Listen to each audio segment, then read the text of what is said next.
Honest information about living a healthy lifestyle on RadioMD.com. It's time for Naturally Savvy with natural visionary Andrea Donsky and health journalist Lisa Davis.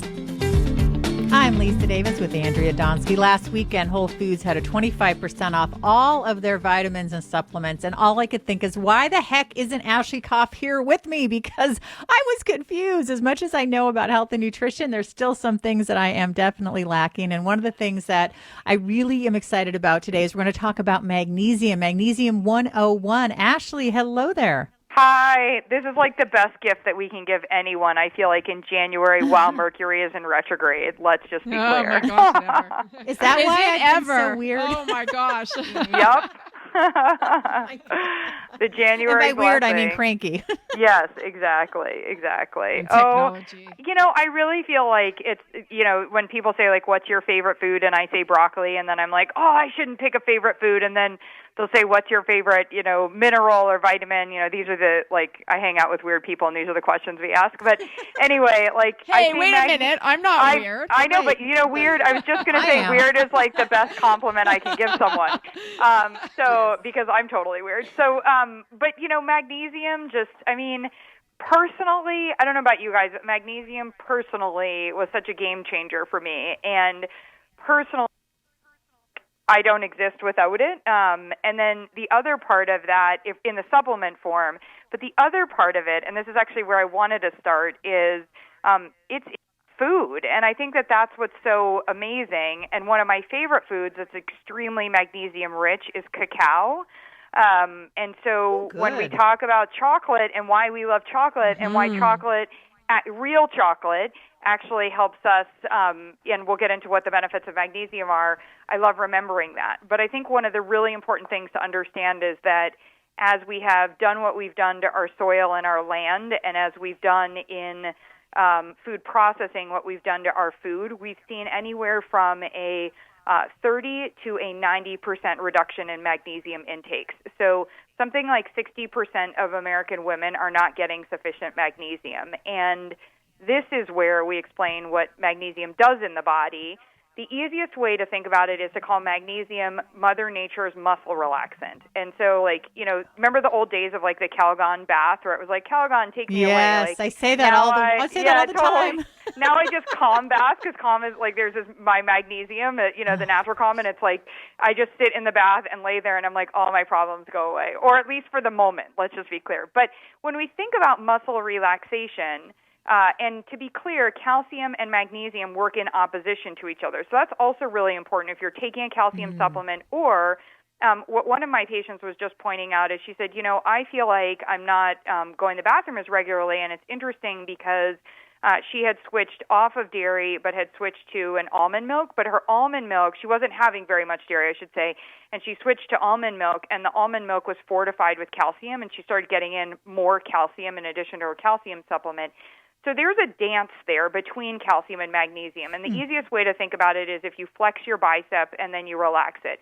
And when you're flexing your bicep muscle, you're curling it like you're showing off your muscle, that's what calcium is responsible for doing, that contraction. And then the relaxation, like how you feel when you get in child's pose at yoga, is your magnesium. And so that's the easiest way to understand it, because when we start to think about what it does in the body and we remember what are muscles in the body, so whether it's our heart, whether it's our biceps, which I was just talking about, or whether it's our entire digestive tract, which remember is a muscle that is moving throughout, and it's called peristalsis. It's meant to move and actually move things along. And so when that relaxation isn't happening and we're in a contracted dominant state, we aren't moving things along. And that can be headaches, that can be tension, that can be anxiety, there are so many reasons, both that it does and what causes it. But I think from a magnesium standpoint, the easiest way to think about it is that muscle relaxant. Now, add on top of that. Actually, before I hate to interrupt, I have to. Yeah. Okay, only because my hamstrings, I did a hard workout the other day. Yes. I mean, I could barely walk my dogs. They hurt so much, and I've been in agony. So are you telling me that if I get in a bath, what do I put in the bath? What type of magnesium? Because Sure. I'm really in agony right now. Yeah, and long before I started working with them to promote the benefits of magnesium, I've been using this product. But I use Natural Vitality's Calm. So I literally, on a really bad day, like what you're explaining, and it's a really good day because you have the workout, I will be in my bath. There is Calm Bath, which has some essential oils in it too, so it smells great. So I'll be sitting in my bath, drinking my natural Calm, not even kidding, and then I get out of my bath, and I do to my hammies what you should do, which is they have Calm Cream now. Somebody was genius enough to, and I actually gave it, talk about the gift that keeps on giving, I gave it to, I have a masseuse that I let myself go to. It's totally indulgent once a month. And for the holidays, I gave it to her, and she's obsessed with it. And I was like, yeah, so the real reason I gave it to you is can you use this when we're in my massage? Because, it really works so well. And that's like the fun, thinking about it in that way. What I will tell you is magnesium has been a game changer with patients. So I had very, very early on in my career, I had a patient with debilitating multiple sclerosis. And I started to learn about the role of magnesium because literally as we increased the dosage, we saw the muscles not just stop twitching, but also being able to relax. And, that was like, it was literally one of those, like, I'm not a big, like, oh, look at the miracles, but like the miracle in front of your eyes is watching the muscles actually do what they're supposed to be doing. And so that is, and this is really in the professional space, something to keep in mind, which is there are therapeutic doses of magnesium, and a lot of times also medications can make us constipated or can be contracting, and that's a reason that we need to increase our magnesium. Now, what happens if we take too much magnesium in the supplemental form? It's very difficult to get too much of it or even get enough of it in the food form, but to get too much. You will end up with loose stools, and that's a really easy way to so some magnesium helps us have number twos, to have our bowel movements, and too much magnesium will give you loose stools. This is different. It's not a laxative. I want to be very clear. It's just relaxing the muscles. So if you think about it, when you're not going to the bathroom, it's because everything's tight and in there. When you're really, really relaxed, it's like, okay, I have to go to the bathroom. So if you ever experience that, or I also point out for women, right after right when you get your period, when the body relaxes and actually, and this is graphic, but when you start to bleed and we're letting go, the body, for those that might have had some constipation during PMS where magnesium is amazing, at that point I've had people tell me that they get loose stools, or if they're still taking the magnesium, they get more loose stools.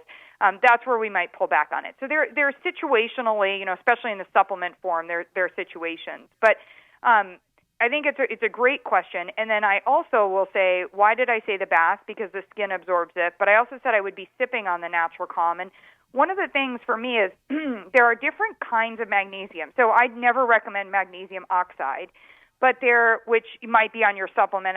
I just don't think that we absorb it that well. Studies have not been as favorable. But the other thing is I was having patients pay a lot of money for magnesium glycinate, and it's a really, really great form. It's high quality. There are all these great things to say about it, but it was in a tablet form. And the interesting thing about a tablet or a capsule is before it can go to work, your body has to break it down. And it may break it down beautifully, but in the case of a lot of us, the reason that we're needing the magnesium is that our digestive system is not getting enough attention or isn't working optimally, and it could be stress or it could be many other factors. So the fact that Natural Calm in the magnesium form comes in a powdered form, to me, was such a win. I felt like that was the game changer, and I also really liked it because you could dose it differently or you could put it into your herbal tea. I literally, you guys know I fly all the time, and I get on the plane and I put the magnesium in with a cup of tea, and I have it while I fly so that I stay regular and stay friendly when I land and during my flight. And I think learning that was like a big tip for me. All right. We want to thank you so much, Ashley. I'm sorry that we're having technical difficulties today on Andrea's end, but we're so glad that you're listening to Naturally Savvy. Make sure to get your magnesium. I can't wait to get in a bath with that calm because my legs are hurting, but they're going to feel better. And I hope you all feel better. Make sure to check out Ashley Koff at Ashley Koff. Keep listening to Naturally Savvy and stay well.